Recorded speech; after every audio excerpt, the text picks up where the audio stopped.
Most welcome to are के learning world. Are के learning world में आपका स्वागत है।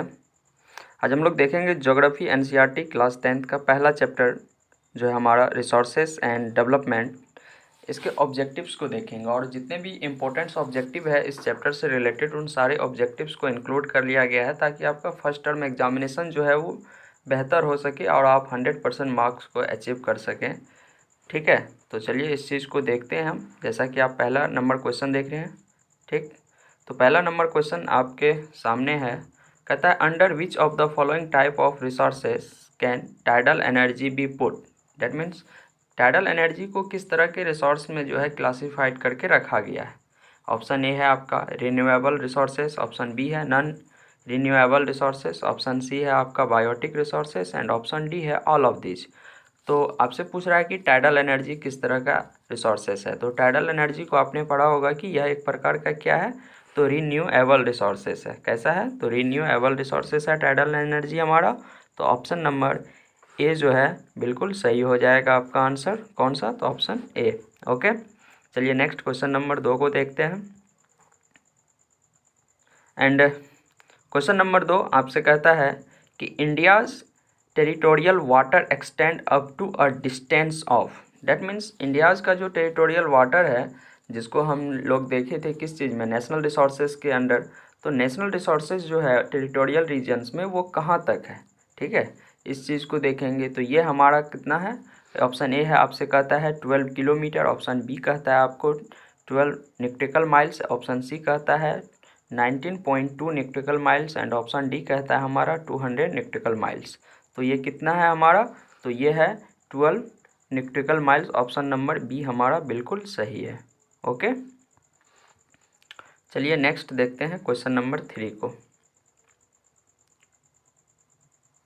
क्वेश्चन नंबर 3 आपसे कहता है कि what percent of our land should be under forest according to the national forest policy. That means कोई भी नेशन, कोई भी कंट्री या कोई भी आपको टेरिटोरीज़ के लिए जो है नेशनल फॉरेस्ट पॉलिसी के अकॉर्डिंग उसके जोग्राफिकल एरिया का कितना परसेंट जो है फॉरेस्ट होना चाहिए। तो आपने पढ़ा होगा, ऑप्शन ए है आपको 33%, ऑप्शन बी है आपको 22.5%, ऑप्शन सी है आपको 20% एंड ऑप्शन डी है आपको 23%। तो कितना होना चाहिए, तो 33% होना चाहिए, जो कि ऑप्शन नंबर ए में है। तो ऑप्शन ए हमारा सही होता है। ओके, और इसी में यदि पूछ लिया जाए आपको कि इंडिया में जो है कितना परसेंट जोग्राफिकल एरिया जो है लैंड से कवर है, तो वो हमारा ऑलमोस्ट कितना 23% कवर है। ठीक है, इंडिया में, इस चीज़ को याद रखना है। क्लियर है, चलिए नेक्स्ट आगे चलते हैं, क्वेश्चन नंबर 4 को देखते हैं।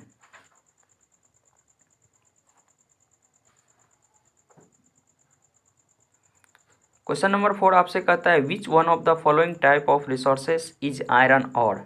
आयरन ओर जो है किस तरह का रिसोर्सेस है, रिन्यूएबल रिसोर्सेस है, नॉन रिन्यूएबल रिसोर्सेस है, बायोटिक रिसोर्सेस है, डी कहता है none of this.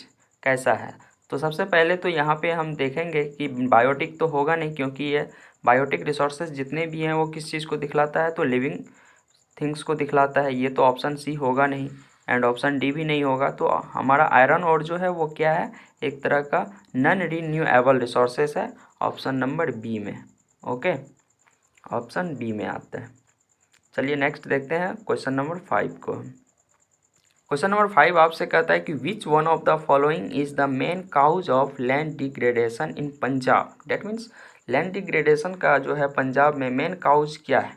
Option A है आपसे ओवर इरिगेशन है, ऑप्शन बी है डिफॉरेस्टेशन, ऑप्शन सी है intensive cultivation and option D है ओवर ग्रेजिंग। लैंड डिग्रेडेशन का सभी कहीं ना कहीं काउज है। ओवर ग्रेजिंग से भी हमारा लैंड डिग्रेड होता है एंड जो है इंटेंसिव कल्टीवेशन से भी होता है, डिफॉरेस्टेशन से भी होता है और ओवर ग्रेजिंग से होता है। बट कह रहा है कि पंजाब में मेन कारण क्या है होने का, लैंड डिग्रेडेशन पंजाब में जो हो रहा है वहाँ का मेन काउज क्या है। तो वहाँ का जो मेन काउज है वो होता है ओवर इरिगेशन। ऑप्शन नंबर ए जो है आपका बिल्कुल सही है। क्लियर है, चलिए क्वेश्चन नंबर 6 देखते हैं अब। क्वेश्चन नंबर 6 आपसे कहता है which is the most common soil of northern India. That means northern parts of India जो है यहाँ पे कौन सा सॉइल पाया जाता है, कॉमन कौन सा है। तो ऑप्शन ए है आपसे ब्लैक सॉइल, ऑप्शन बी है आपको एलोवियल सॉइल, ऑप्शन सी है आपको red soil and option D जो है आपको वो नीचे है, वो है आपको लेटेराइट सॉइल। तो ये 3 ही देखें ऊपर का, तो इन तीनों में हमारा कौन सही हो जाएगा? तो हम जानते हैं कि नॉर्थ इंडिया जो है हमारा किस चीज़ से कवर है, किस तरह के सॉइल से, तो वो ऑलमोस्ट एलुवियल सॉइल से कवर है। That means option number B जो है हमारा वो कम्प्लीटली सही हो जाता है। चलिए नेक्स्ट क्वेश्चन नंबर 7 को देखते हैं। क्वेश्चन नंबर 7 हमसे कहता है red soil is reddish in colour due to. That means red soil जो होता है वो कलर में रेडिश होता है, किसके कारण से? आपको ऑप्शन नंबर ए कहता है हाई क्ले कंटेंट होने के कारण, ऑप्शन नंबर बी कहता है कि प्रेजेंस ऑफ कंकर noodles in the sub soil, फिर कहता है मॉइस्चर कंटेंट, ऑप्शन डी कहता है diffusion of iron in igneous and metamorphic rocks. तो जानते हैं कि इसमें क्या होता है कि आपको रेड सॉइल में हमारा डिफ्यूजन होता है आयरन का, ठीक है, किस चीज़ में? इग्नियस और मेटामॉर्फिक रॉक्स में होता है, जिसके कारण उसका कलर कैसा हो जाता है? तो रेडिश हो जाता है। डेट मीन्स हमारा ऑप्शन नंबर डी जो है वो सही हो जाएगा। कौन सा? तो ऑप्शन नंबर डी। चलिए नेक्स्ट क्वेश्चन नंबर 8 को देखते हैं। क्वेश्चन नंबर 8 आपसे कहता है विच of the following is not important for soil formation. That means आपके पास चारों ऑप्शन है, इन चारों में से कौन जो है सॉइल फॉर्मेशन के लिए इम्पोर्टेंट एलिमेंट्स नहीं है? एक नंबर आपको कहता है रिलीफ, बी नंबर आपसे कहता है पेरेंट रॉक, ऑप्शन सी कहता है क्लाइमेट एंड ऑप्शन डी कहता है ड्यूरेशन ऑफ डे। तो हम जानते हैं कि सॉइल फॉर्मेशन के लिए रिलीफ भी चाहिए, पेरेंट रॉक भी चाहिए, क्लाइमेट भी चाहिए, उसके बाद जो है हमारा नेचुरल वेजिटेशंस भी चाहिए और टाइम भी चाहिए, ठीक है। ये 5 एलिमेंट्स हैं, लेकिन ड्यूरेशन ऑफ डे की कहीं बात नहीं कही गई है, टाइम की बात कही गई है, जिससे क्या होता है कि सॉइल का थिकनेस आता है और ये काफ़ी लंबे समय के लिए होता है। ओके, तो यहाँ पे क्या नहीं है? तो करेक्ट क्या नहीं है? नेगेटिव टेक है। सबसे पहले इस चीज़ को देखना क्वेश्चन क्या कर रहा है, नेगेटिव टेक क्वेश्चन है, तो इसमें हो जाएगा आपको ड्यूरेशन ऑफ डे, और date means option number D. Clear है? चलिए नेक्स्ट क्वेश्चन नंबर 9 को देखते हैं अब। क्वेश्चन नंबर 9 आपसे कहता है red soil is mostly found in. That means यहाँ पे हमसे लोकेशन पूछा जा रहा है कि रेड सॉइल जो है कहाँ पाया जाता है इंडिया में। कहता है upper Ganga plain, option B कहता है part of Jammu and Kashmir, option C आपसे कहता है eastern and southern part of Deccan plateaus, and option D कहता है नन ऑफ दिस। तो हम जानते हैं कि रेड सॉइल कहाँ पाया जाता है, तो ये हमारा eastern and southern part of Deccan plateaus में पाया जाता है, अर्थात हम कह सकते हैं कि ऑप्शन नंबर सी जो है हमारा बिल्कुल करेक्ट है। ओके, चलिए नेक्स्ट क्वेश्चन नंबर 10 देखते हैं।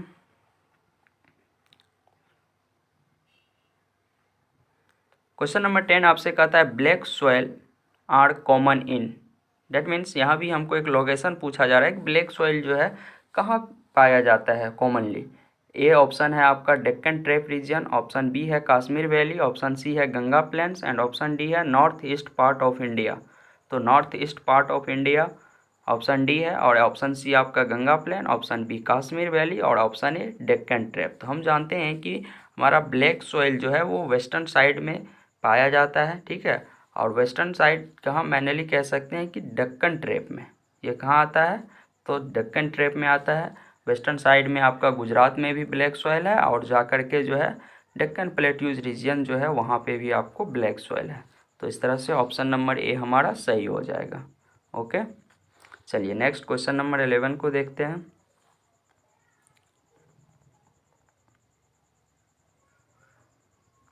क्वेश्चन नंबर 11 आपसे कहता है कि in which of the following state is terrace cultivation practised.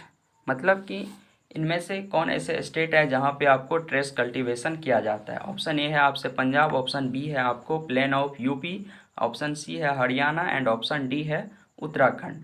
तो ट्रेस कल्टीवेशन कहाँ किया जाएगा? जहाँ पर आपको क्या होगा, हिली रीजन्स होगा। तो इन सारे स्टेट्स को जब देखते हैं तो हिली रीजन्स हमारा नहीं होता है, जबकि उत्तराखंड में हमारा क्या है कि हिली रीजन में आ जाता है वो। तो ऑप्शन नंबर डी हमारा बिल्कुल सही हो जाएगा, उत्तराखंड। क्लियर है? देन क्वेश्चन नंबर 12 आपसे कहता है in which of the following state is black soil found. किस स्टेट में आपको ब्लैक सॉइल पाया जाता है? इससे पहले अभी हमने देखा था कि किस रीजन में पाया जाता है, अब यहाँ पे स्टेट आपसे पूछ लिया है। ऑप्शन ए कहता है Jammu and Kashmir, option B कह रहा है गुजरात, ऑप्शन सी कह रहा है राजस्थान, एंड ऑप्शन डी कह रहा है नन ऑफ दिस। तो हम जानते हैं कि ब्लैक सॉइल हमारा कहाँ, हमने अभी तुरंत आपको बताया कि गुजरात साइड में, और जो है मध्य प्रदेश जो कि आपको क्या है डेक्कन रीजन्स जो आता है वहाँ पे पाया जाता है हमारा ब्लैक सॉइल। तो क्या हो जाएगा, ऑप्शन नंबर बी हमारा सही हो जाएगा 12 का। ठीक है, चलिए अब नेक्स्ट क्वेश्चन नंबर 13 देखते हैं हम। क्वेश्चन नंबर 13 आपसे कहता है resources in the environment which have the potential to satisfy human needs but one being do not have appropriate technology to access them are called. That means ऐसे resources जिसके पास बहुत ज़्यादा एनर्जी है, मतलब बहुत कुछ है, पोटेंशियल है वो हमारे लिए कि हमारे नीड्स को सेटिस्फाई कर सकता है, बट हमारे पास एप्रोप्रिएट टेक्नोलॉजी नहीं होने के कारण हम उसे एसेस नहीं कर रहे हैं। तो ऐसे रिसोर्सेज को किस कैटेगरी में रखा गया है? ऑप्शन ए आपको कहता है पोटेंशियल रिसोर्सेज, ऑप्शन बी कहता है स्टॉक्स, ऑप्शन सी कहता है developed resources and option D कहता है रिजर्व रिसोर्सेज। तो क्या हो जाएगा ये? तो ये हमारा हो जाता है पोटेंशियल रिसोर्सेज। क्या हो जाता है? तो पोटेंशियल रिसोर्सेज ऑप्शन ए है। ओके, चलिए नेक्स्ट क्वेश्चन नंबर 14 को देखते हैं हम लोग। क्वेश्चन नंबर 14 आपसे कहता है resources that take long geological time for their formation are called. That means ऐसे रिसोर्सेज जो लंबे समय लेता है फॉर्मेशन के लिए और कैसा जियोलॉजिकल टाइम लेता हो, तो वैसे रिसोर्सेज को हम किस प्रकार का रिसोर्सेज कहते हैं? रिन्यूएबल रिसोर्सेज कहेंगे या नॉन रिन्यूएबल रिसोर्सेज कहेंगे या फिर रिजर्व या कम्युनिटी रिसोर्सेज। ए है आपका रिन्यूएबल, बी है आपका नॉन रिन्यूएबल, सी है आपका रिजर्व एंड डी है आपका कम्युनिटी रिसोर्सेज। तो वैसे रिसोर्सेज जो लंबे समय ले बनने में उसको हम क्या कहते हैं? नॉन रिन्यूएबल रिसोर्सेज कहते हैं। क्या कहते हैं? Non renewable. That means option number B हमारा सही हो जाएगा। ठीक है, इसमें आपको टोटल 40 क्वेश्चन इंक्लूड किया गया है। शुरू के 20 क्वेश्चन जनरल क्वेश्चन है और लास्ट के जो क्वेश्चन है वो आपको थोड़ा सा टफ क्वेश्चन है, तो वो लास्ट के क्वेश्चन आपके लिए ज़्यादा इंपॉर्टेंट रखता है। इतना तो आप बेसिकली जानते ही होंगे। ठीक, तो चलिए देखते हैं नेक्स्ट क्वेश्चन नंबर 15 को। क्वेश्चन नंबर 15 आपसे कहता है area sown more than once in a agricultural year plus net sown area is called. That means वैसे एरिया जो आपको क्या कह रहा है कि sown more than once in a agricultural year, एक ही एग्रीकल्चर में एक से अधिक बार सोइंग किया जाए तो उस एरिया को जो है किस नाम से जानते हैं? Net sown area is called. उसको और किस नाम से जानते हैं? तो ऑप्शन ए आपसे कहता है net sown area, option B कहता है फॉरेस्ट कवर, ऑप्शन सी कहता है आपको वेस्टलैंड एंड ऑप्शन डी कहता है ग्रॉस क्रॉप्ड एरिया। तो आप इस चीज़ को देखे होंगे, यूजेस ऑफ लैंड या फिर यूटिलाइजेशन ऑफ लैंड में आपने इस चीज़ को पढ़ा होगा। तो ये क्या कहलाता है? डी नंबर हो जाएगा, ग्रॉस क्रॉप्ड एरिया। ठीक है, ऑप्शन नंबर डी इसका सही है। चलिए नेक्स्ट देखते हैं क्वेश्चन नंबर 16 को। क्वेश्चन नंबर 16 आपसे कहता है in which of the following state mining has caused land degradation. That means इन में से किस स्टेट्स में जो है माइनिंग जो है लैंड डिग्रेडेशन का एक काउज है? ऑप्शन ए है हमारा गुजरात, ऑप्शन बी है झारखंड, ऑप्शन सी है Uttar Pradesh and option D है उत्तराखंड। तो माइनिंग वर्क जो है हमारा अधिक जो है कहाँ हो रहा है कि जितने भी आपको प्लेट्यूज रीजन है वहाँ होता है, लेकिन सबसे अधिक जो है आपको लैंड डिग्रेडेशन जो माइनिंग से होता है वो छोटा नागपुर प्लेट्यू रीजन्स में आता है, जहाँ हमारा झारखंड है। कौन है? तो झारखंड। तो ऑप्शन नंबर बी हमारा सही हो जाएगा, झारखंड। ओके, चलिए नेक्स्ट क्वेश्चन नंबर 17 को देखते हैं हम लोग। क्वेश्चन नंबर 17 आपसे कहता है कि laterite soil is very useful for growing. Date means यहाँ पे कुछ क्रॉप्स दिया हुआ है, जानेंगे कि कौन से आपको क्रॉप्स के लिए जो है लेटेराइट सॉइल काफ़ी फेवरेबल होता है। ए नंबर में आपको है rice, wheats and mustard, option B है tea, coffee and cashew nuts, option C है आपको pulses, sugarcane and raisin and option D है आपका नन ऑफ दिस। तो राइस, वेट्स एंड मस्टर्ड जो है ये देखते हैं हम, ये एलोवियल सॉइल का चीज़ है, जबकि वहीं पे टी, कॉफ़ी एंड कैशनट्स ये हमारा जो है हिली रीजन्स में या फिर वैसे जहाँ पे आपको हाई टेम्परेचर रहता है वहाँ का है। तो ऑप्शन नंबर सी जो है हमारा pulses, sugarcane and resin जो आपको लेटेराइट सॉइल के लिए है, तो ऑप्शन नंबर सी सही हो जाता है। चलिए नेक्स्ट क्वेश्चन नंबर 18 को देखते हैं हम लोग। क्वेश्चन नंबर 18 आपसे कहता है सर, क्वेश्चन नंबर 18 आपसे कहता है black soil is deficient in, मतलब ब्लैक सॉइल में कमी होती है क्या चीज़ का? कैल्शियम कार्बोनेट का, मैग्नीशियम का, पोटास का या फास्फोरिक कंटेंट का। तो ब्लैक सॉइल में हमारा कैल्शियम कार्बोनेट भी होता है, मैग्नीशियम भी होता है, पोटास भी होता है, लेकिन क्या नहीं होता है, तो फास्फोरिक एसिड नहीं होता है। डेट मीन्स कह सकते हैं कि फास्फोरिक कंटेंट की कमी होती है। तो ऑप्शन नंबर डी जो है हमारा सही हो जाएगा। क्लियर है। चलिए नेक्स्ट क्वेश्चन नंबर 19 को देखते हैं। नंबर 19 कहता है कि which of the following is not a major for soil conservation. That means soil conservation के लिए एक इम्पोर्टेंट चीज़ नहीं है। जैसे आपको ए नंबर में आया, कहता है स्ट्रिप क्रॉपिंग, बी कहता है ट्रेस कल्टीवेशन, सी कहता है शेल्टर बेट एंड डी कहता है over drying of ground water. तो यहाँ पे स्ट्रिप क्रॉपिंग के द्वारा तो हम क्या करते हैं, सॉइल कंजर्वेशन का काम करते हैं, ये तो स्टेप है हमारा। उसके बाद जो है ट्रेस कल्टीवेशन के द्वारा भी हम सॉइल कंजर्वेशन करते हैं, शेल्टर बेल्ट्स के द्वारा भी सॉइल कंजर्वेशन करते हैं, लेकिन over drying of ground water इसके द्वारा हम सॉइल कंजर्वेशन नहीं करते हैं। तो ऑप्शन नंबर डी हमारा सही हो जाएगा। एक चीज़ हमेशा याद रखना है कि एग्जाम में आपको नेगेटिव टेक क्वेश्चन भी आने वाला है। सबसे पहले आप कंफर्म हो जाए क्वेश्चन कैसा है हमारा, नेगेटिव है या पॉजिटिव है। ओके, चलिए नेक्स्ट क्वेश्चन नंबर 20 को देखते हैं हम। क्वेश्चन नंबर 20 हमसे कहता है land that is left uncultivated for more than 5 agricultural years is called. मतलब ऐसे लैंड जिसको छोड़ दिया गया है 5 एग्रीकल्चरल ईयर से, जो है उस पर कोई भी कल्टीवेशन वर्क नहीं हुआ है, तो वैसे लैंड को हम किस कैटेगरी में लाते हैं। ऑप्शन ए हमसे कहता है आपको पॉस्चर लैंड्स कहते हैं, ऑप्शन बी कहता है कल्चरेबल वेस्टलैंड कहते हैं, ऑप्शन सी कहता है बैरन लैंड्स कहते हैं एंड ऑप्शन डी कहता है करेंट फैलो। तो इसको हम क्या कहते हैं, तो इसको हम कल्चरेबल वेस्टलैंड के नाम से जानते हैं। क्या, तो कल्चरेबल वेस्टलैंड जिसको मोर देन 5 ईयर से लेफ्ट कर दिया जाता है, डेट मीन्स अनकल्टिवेटेड होता है जो। ओके, तो ऑप्शन नंबर बी हमारा सही हो जाएगा। अब जो इसके आगे जो हमारा नेक्स्ट चलेगा 21st से जो क्वेश्चन है वो बहुत ही इम्पोर्टेंट है। यह वैसे क्वेश्चन होंगे आपको जहां हम पढ़ते हैं थोड़ा सा लेकिन स्किप कर देते हैं उसको क्लासरूम में भी या सेल्फ स्टडी के दौरान भी। तो इस क्वेश्चन पे आपको कुछ ज़्यादा फोकस करना होगा, क्योंकि यहाँ से जो क्वेश्चन आएगा वो आपको कन्फ्यूजन दे सकता है। ओके, तो ये आपके लिए सबसे इम्पोर्टेंट पार्ट होने वाला है अब इस सेशन का, इस चैप्टर का। क्लियर है। तो चलिए इस चैप्टर का जो है आपको इम्पोर्टेंट क्वेश्चन की शुरुआत करते हैं 21st से हम लोग। जैसा कि देख रहे हैं कि क्वेश्चन हमारा कहता है कि what is the full form of UNCED। UNCED जो है इसका क्या फुल फॉर्म होता है। ऑप्शन ए कहता है कि national conference on environment and development, ठीक है। फिर आपको कहता है कि United nation child education development. फिर आपसे कहता है United nation conservation of environment and development and option D आपसे कहता है United nation for conservation of essential development.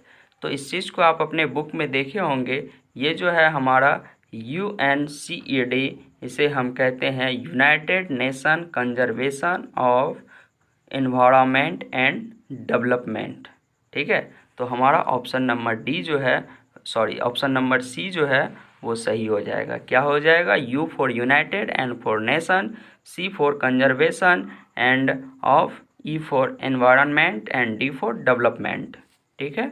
तो ऑप्शन नंबर सी हमारा सही होता है। चलिए नेक्स्ट क्वेश्चन नंबर हम 22 को देखते हैं।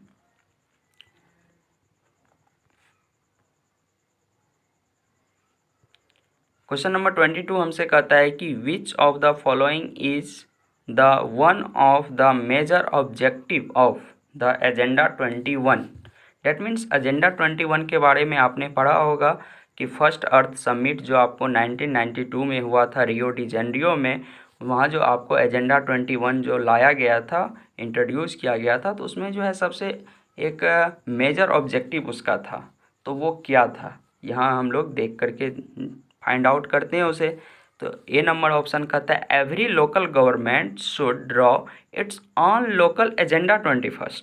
फिर आपसे ऑप्शन नंबर बी कहता है कि every local government follow international agenda 21। Option C कहता है आपको global cooperation and option D कहता है ऑल ऑफ द एबव। तो क्या उसका मेजर ऑब्जेक्टिव्स रहा था, तो मेजर ऑब्जेक्टिव ये रहा था, उन्होंने कहा था कि every local government should draw its own local agenda 21, ठीक है। तो ये हमारा क्या था कि आपको उसका मेजर ऑब्जेक्टिव था, तो ऑप्शन नंबर ए जो है हमारा क्या हो जाएगा, उस हिसाब से सही हो जाएगा। ओके, चलिए नेक्स्ट देखते हैं हम लोग क्वेश्चन नंबर 23 को। क्वेश्चन नंबर 23 हमसे कहता है the total geographical area of India is 3.28 million square kilometre. ठीक है, जिसको हम दूसरे भाषा में कह सकते हैं कि 32,87,263 स्क्वायर किलोमीटर जो है इंडिया का जो टोटल जोग्राफिकल एरिया है। ठीक, कहता है अब उसमें कि land use data however is the available only for 93% of the total geographical area because, मतलब हमारे पास ये जो है आपको 3.28 मिलियन स्क्वायर किलोमीटर ये टोटल जोग्राफिकल एरिया, लेकिन जब हम डाटा देखते हैं तो उसमें जो आपको यूज़ किया जाता है मात्र कितना 93% ही इसका, डेट मीन्स 100% यूज़ नहीं किया गया है। टोटल जोग्राफिकल एरिया कितना दिखाया जाता है आपको डाटा में, तो 93%। इसका क्या रीज़न है, क्या कारण है ऐसा, 7% कहाँ जाता है लैंड? तो ऑप्शन ए है आपसे कहता है कि land use reporting for most of the north east state expect Assam has not been fully done fully. That means land का जो यूज़ किया जाता है तो असम का जो एरिया है उनके पूरे कंप्लीट एरिया को इंक्लूड नहीं किया जाता है, ये एक कारण बतलाया जा रहा है। दूसरा कारण कहता है कि some area of Jammu and Kashmir occupied by Pakistan and China have also not been surveyed, मतलब वैसे एरिया जो कि पाकिस्तान और चाइना के द्वारा जो ऑक्यूपाइड है उसको सर्वे नहीं किया जाता है। फिर ऑप्शन सी कहता है हमको, 3 नंबर काउज कहता है कि some area of West Bengal occupied by Bangladesh and 4 number जो है आपको 4 नंबर में जो दिया है आपको कंटेंट वो कहता है कि some area of Rajasthan occupied by Pakistan. ठीक है, ऑक्यूपाइड बाय पाकिस्तान। तो ये 4 कारण आपको है, इन 4 कारण में से कौन सा कारण जो है एप्रोप्रिएट रीजन है, मतलब आपको सही है। अब आपको चूज करना है, चूज द करेक्ट ऑप्शन, तो इन चारों में से चूज करना है। तो यहाँ पे हम लोग देखते हैं सबसे पहले पहला काउज जो है कहता है कि land use reporting of most of the north east state expect Assam has not been done fully. तो ये भी जानते हैं कि यह काउज भी हमारा क्या है कि बिल्कुल सही है, पहला काउज। फिर दूसरा कहता है कि some area of Jammu and Kashmir occupied by Pakistan and China, ये भी हम जानते हैं कि जम्मू एंड कश्मीर का जो है आपको कुछ एरिया ऊपर का हिस्सा है जो कि ऑक्यूपाइड किया गया है किसके द्वारा, पाकिस्तान के द्वारा और चाइना के द्वारा। फिर कहता है 3 नंबर में some area of West Bengal occupied by Bangladesh, तो ये बात गलत है, ऐसा नहीं है। फिर ऑप्शन नंबर 4 आपसे कहता है some area of Rajasthan occupied by Pakistan, तो ये बात भी गलत है। डेट मीन्स हमारा 1 और 2 जो है कारण वो सही है। अब हम जाएंगे ऑप्शन पे। कुछ इस तरह से स्टेटमेंट में भी आपको क्वेश्चन देखने के लिए मिलेगा एग्जाम में, ठीक है, तो इस तरह का भी आप देखेंगे। तो चलिए अब देखते हैं ऑप्शन को। ऑप्शन आपको अब कहता है चूज द करेक्ट ऑप्शन। हमने क्या देखा था, 1 और 2 हमारा सही था, तो ए में कह रहा है कि 1, 2 एंड 4 सही है, बी कहता है हमारा 2, 3 एंड 4 सही है, सी कहता है 1 एंड 2 एंड डी कहता है ओनली 2। तो हमने किसको सही देखा था, तो 1 और 2 हमारा सही था। That means option number C जो है हमारा क्या हो जाएगा, सही हो जाएगा। चलिए नेक्स्ट क्वेश्चन देखते हैं। अब नेक्स्ट क्वेश्चन भी कुछ उसी तरह से है, सेम पैटर्न है इसका भी। कहता है रिसोर्सेज प्लानिंग इन्वॉल्व्स।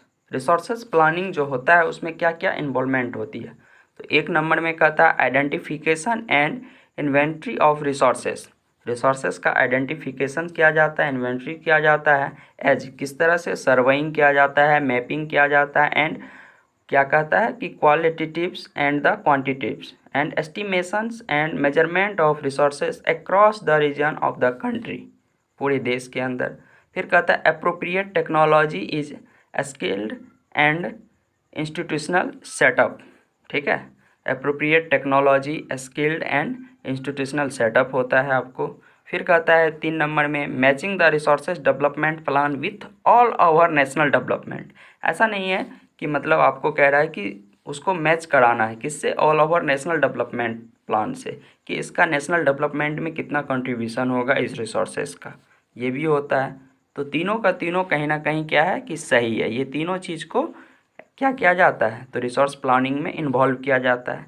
तो अब हम ऑप्शन को देखते हैं। कहता है choose the correct option A होगा यहाँ पे, सॉरी ABCD, हालांकि जो भी हो EFGH लिखा गया है, कोई बात नहीं। ऑप्शन नंबर ई आपसे कहता है ओनली 1, ऑप्शन नंबर F कहता है only 1 and 2, and option number G कहता है A 1 and 3, एंड H कहता है 1 2 3। तो क्या ये तीनों के तीनों सही है, तो हमारा ऑप्शन नंबर H जो है यहाँ पे सही हो जाएगा। ओके, चलिए नेक्स्ट क्वेश्चन नंबर 25 को देखते हैं। यस, चलिए क्वेश्चन नंबर 25 को देखते हैं। कहता है at the international level which of the following advocated resources conservation. That means resources conservation का जो है आपको क्या कहता है कि for the first time in a more systematic way in 1968। That means कौन सा ऐसा आपको ऑर्गन है और या ऑर्गेनाइजेशन है जिन्होंने कि रिसोर्स कंजर्वेशन के बारे में सबसे पहले एक सिस्टमेटिक वे में बतलाया कि किस तरह से हम रिसोर्स को कंजर्वेशन करेंगे और क्यों करेंगे, इसके इम्पोर्टेंस को बतलाया। तो आपसे ऑप्शन नंबर ए कहता है कि the club of Rome, option number B कहता है United Nation conference on environment and development, option C कहता है एजेंडा 21, एंड ऑप्शन डी कहता है फर्स्ट अर्थ समिट। और ये फर्स्ट अर्थ समिट हमारा कब हुआ था, तो ये हम जानते हैं 1992 में हुआ था। ओके, तो यहाँ पे जो ऑप्शन हमारा हो जाएगा वो ए नंबर सही हो जाएगा, द क्लब ऑफ रोम इन 1968। सबसे पहले जो है क्लब ऑफ रोम ही आपको 1968 में रिसोर्स कंजर्वेशन के बारे में सबसे पहले जो है बतलाया था एक सिस्टमेटिक वे में, क्यों रिसोर्स कंजर्वेशन हमारे लिए ज़रूरी है। ओके, इस चीज़ को याद रखना है। ओके, चलिए नेक्स्ट क्वेश्चन नंबर 26 को देखते हैं।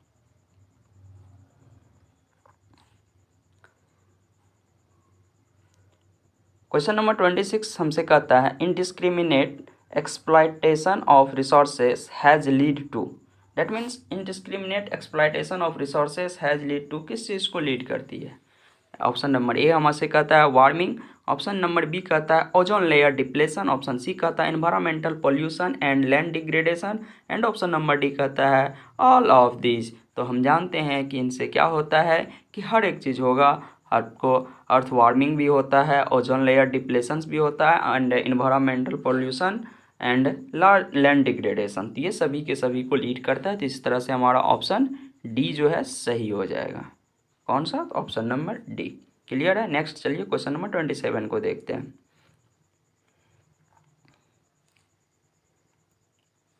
क्वेश्चन नंबर 27 जो है हमसे कहता है when was held first earth summit at Rio de Janeiro. तो अभी हम इससे रिलेटेड देखे भी थे कि अर्थ समिट जो है आपको सबसे पहले फर्स्ट अर्थ समिट कब हुआ था। पहले तो ऑप्शन देख लेते हैं, आप खुद सोचें कब हुआ था। 1952 कहता है ए नंबर में, बी नंबर में आपसे कहता है 1992, ऑप्शन नंबर सी कहता है 1997 में, और ऑप्शन नंबर डी आपसे कहता है 1968 में। तो हम जानते हैं कि ये कब हुआ था, तो ये हमारा हुआ था 1992 में। कब हुआ था, तो 1992 में हुआ था हमारा फर्स्ट अर्थ समिट। कहाँ, तो रियो डी जेनेरियो। इस चीज़ को भी याद रखना है। देखते हैं next question number 28 number question हमसे कहता है कि which of the following introduce the concept of sustainable development. That means sustainable development का कॉन्सेप्ट जो है सबसे पहले किसने दिया। आपको ए नंबर में है आपको ब्रुंडलैंड कमीशन रिपोर्ट 1987, बी है आपको क्लब ऑफ रोम, एंड सी है आपको अर्थ समिट 1992। यहाँ पे आप कह सकते हैं कि फर्स्ट अर्थ समिट 1992 होना चाहिए एग्जैक्ट में। ठीक है, तो यहाँ पे तीन ऑप्शन है, इन तीनों में से कौन सा सही हो जाएगा। तो सबसे पहले जो आपको सस्टेनेबल डेवलपमेंट का जो कॉन्सेप्ट इंट्रोड्यूस किया गया था वो किया गया था ब्रुंडलैंड कमीशन रिपोर्ट के द्वारा। ठीक है, कब, तो 1987 में। इसके डेट को भी याद रखना है। तो ऑप्शन नंबर ए जो है हमारा वो सही हो जाता है। चलिए नेक्स्ट क्वेश्चन नंबर 29 को देखते हैं अब। क्वेश्चन नंबर 29 आपसे कहता है कि about how many % area of India come under plateau regions. तो प्लेट्यू रीजन्स के अंडर जो है हमारा कितना % टोटल इंडिया का जो जोग्राफिकल एरिया है उसका आता है। तो ए नंबर है आपसे 17%, ऑप्शन बी कहता है 27%, ऑप्शन सी कहता है 30%, एंड ऑप्शन डी कहता है 47%। आप जानते हैं, इस चीज़ को पढ़े होंगे कि 27% एरिया जो है हमारा कहाँ आता है, तो वो प्लेट्यू रीजन्स में आता है। ऑप्शन नंबर बी जो है हमारा बिल्कुल सही है। ओके, यहीं आपसे पूछ दे कि प्लेन में कितना आता है, तो वो हमारा कितना हो जाएगा तब, ये 47% 7 जो है ये केस में आता है, तो ये प्लेन रीजन्स में आ जाता है। ओके, इस चीज़ को भी देख लीजिए। यहाँ एक और क्वेश्चन को इसके अंडर देख लीजिए। चलिए नेक्स्ट देखते हैं क्वेश्चन नंबर 30। ओके, तो चलिए देखते हैं क्वेश्चन नंबर 30 को। आई थिंक ये क्वेश्चन जो है रिवाइज हो गया है, फिर भी देख लेते हैं। कहता है culturable wasteland means, culturable wasteland क्या होता है। ए नंबर में आपसे कहता है लैंड कहते हैं उसको। ऑप्शन नंबर बी कहता है कि left uncultivated for more than 5 agricultural years, जो लैंड होगा उसको हम कल्चरेबल वेस्टलैंड कहेंगे। ऑप्शन नंबर सी कहता है nets on area. Option number D कहता है फॉरेस्ट। तो हमने क्या देखा, इससे पहले भी देखे थे, तो वो हमारा क्या हो जाता है कि left cultivated for more than 5 agriculture years, जो लैंड होता है उसको हम कैसा लैंड कहते हैं, तो कल्चरेबल वेस्टलैंड कहते हैं। तो ऑप्शन नंबर बी हमारा सही हो जाएगा। क्लियर है। चलिए 31 नंबर क्वेश्चन को देखते हैं। चलिए क्वेश्चन नंबर 31 को देखते हैं। कहता है कि which of the following horizon of soil profile as substratum weather parent rock material. यहाँ पे थोड़ा सा कॉमन एरर है कि हॉरिजॉन का स्पेलिंग आपको गलत है, ठीक है, इस चीज़ को देख लेना है। तो आपको कौन सा हॉरिजॉन है जो कि आपको क्या कहलाता है, वेदर पेरेंट रॉक के नाम से जाना जाता है, ठीक है, सबस्ट्रक्टम वेदर पेरेंट रॉक के नाम से जानते हैं हम उसको। तो horizon A, horizon B, horizon C and horizon D, कौन सा हॉरिजॉन है, तो हम जानते हैं कि वेदर लैंड जो आता है हमारा, वेदर पेरेंट रॉक या वेदर ओरिजिनल रॉक, वो हमारा हॉरिजॉन सी होता है। जबकि अनवेदर्ड आपसे पूछ दे तब हो जाता है हॉरिजॉन डी। तो यहाँ पे हमारा क्या हो जाएगा, ऑप्शन नंबर सी सही हो जाएगा। क्लियर है।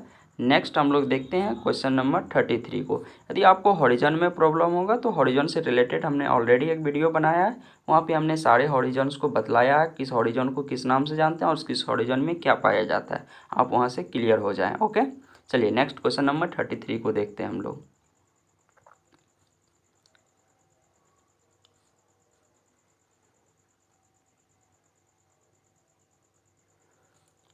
क्वेश्चन नंबर 33 हमसे कहता है regeneration of the environment lead to economic well being as.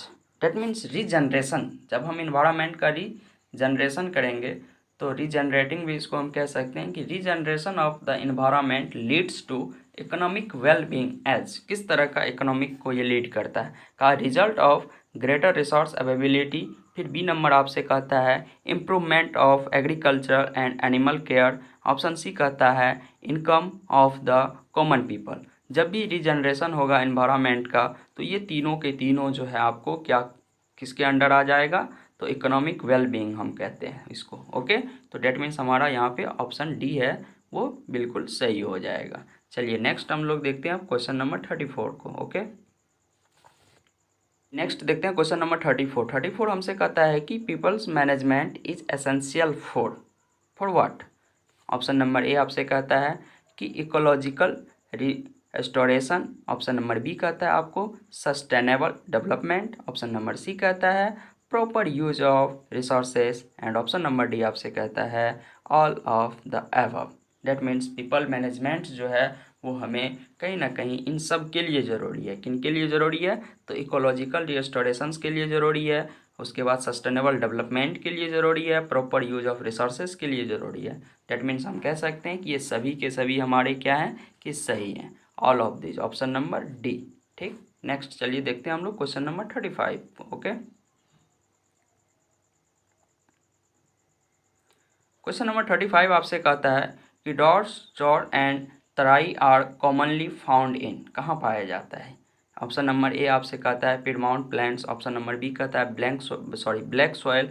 Option number D कहता है red soil and option number C आपसे कहता है red soil and option number D कहता है नन ऑफ दिस। तो ये हम देखें कि एलोवियल सॉइल का जो रिवर वैलीज होता है, ड्रेनेज जो होती है रिवर का जो अपर लेयर्स, वहाँ से जो स्लोपिंग होता है वहाँ पे आपको इस तरह का चीज़ें पाई जाती है जिसको हम क्या कहते हैं, पिडमाउंट सॉइल के नाम से जानते हैं। डेट मीन्स ऑप्शन नंबर ए जो है हमारा ये सही है। ओके, चलिए नेक्स्ट क्वेश्चन नंबर 36 को अब देखते हैं हम लोग। क्वेश्चन नंबर 36 आपसे कहता है कि alluvial soil mostly contain adequate proportion of, मतलब एलोवियल सॉइल में क्या होता है, तो ए नंबर कहता है पोटास रहता है, बी नंबर कहता है फॉस्फोरिक एसिड होता है, सी नंबर कहता है लाइम एंड डी नंबर कहता है ऑल ऑफ द अबव। तो बिल्कुल सही कि यहाँ पे जो है एलोवियल सॉइल में आपको पोटास भी रहता है, फॉस्फोरिक एसिड भी होता है, लाइम भी होता है। डेट मीन्स हमारा ऑप्शन नंबर डी जो है बिल्कुल सही हो जाएगा। यहीं आपसे पूछ ले कि इन सब में जो है आपको क्या चीज़ की कमी होती है ब्लैक सॉइल में, तो ब्लैक सॉइल में आपको फास्फोरिक एसिड नहीं पाया जाता है। ओके, तो चलिए नेक्स्ट क्वेश्चन नंबर 37 देखते हैं। आपसे कहता है कि which of the following soil are generally poor in phosphoric content. वही चीज़ है, वही क्वेश्चन आपसे पूछ लिया गया कि कौन सा ऐसा सॉइल है जिसमें कि आपको जो कि क्या होता है generally poor in phosphoric content, phosphoric content उसमें कम पाया जाता है। ठीक है, तो ऑप्शन नंबर ए कहता है आपको अलोवियल सॉइल, बी नंबर कहता है ब्लैक सॉइल, सी में आपको arid soil and D number में लेटेराइट सॉइल। अभी जस्ट आपने देखा, मैंने बताया आपको। ठीक, तो ये क्या हो जाएगा, तो हमारा ब्लैक सॉइल हो जाएगा। ऑप्शन नंबर बी सही है। ओके, चलिए नेक्स्ट क्वेश्चन नंबर 38 को देखते हैं हम लोग।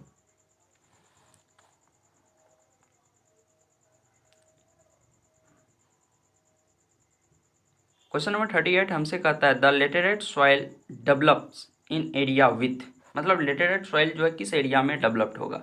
ए नंबर कहता है high temperature and heavy rainfall area, B कहता है low temperature and low rainfall area, C कहता है high temperature and low rainfall area, D कहता है none of these.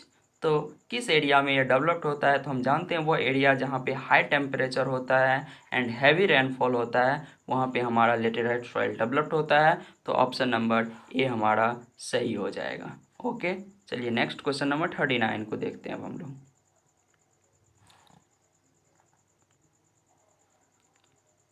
Question number 39 आपसे कहता है कि the lower horizon of the arid soil are occupied by kankar because of, मतलब lower horizon जो होता है आपको एरिड सॉइल का, जिसको हम ड्राई सॉइल भी कह सकते हैं या डेजर्ट सॉइल भी कहते हैं। ठीक है, तो ये जो है आर ऑक्यूपाइड कंकर, कंकर को ऑक्यूपाइड करता है लोअर हॉरिजॉन में।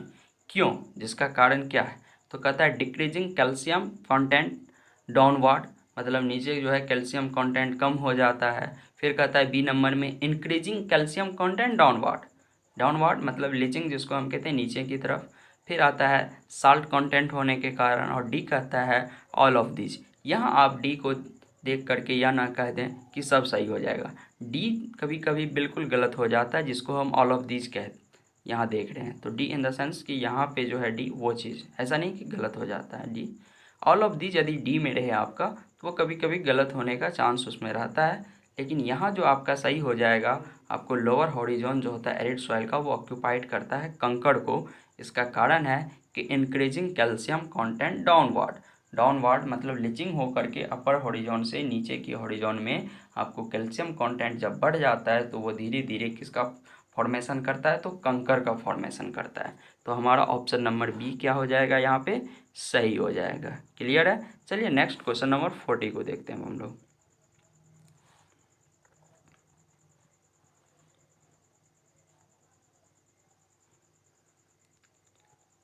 क्वेश्चन नंबर 40 हमसे कहता है कि the running water cuts throughout the clayey soil and made deep channels as.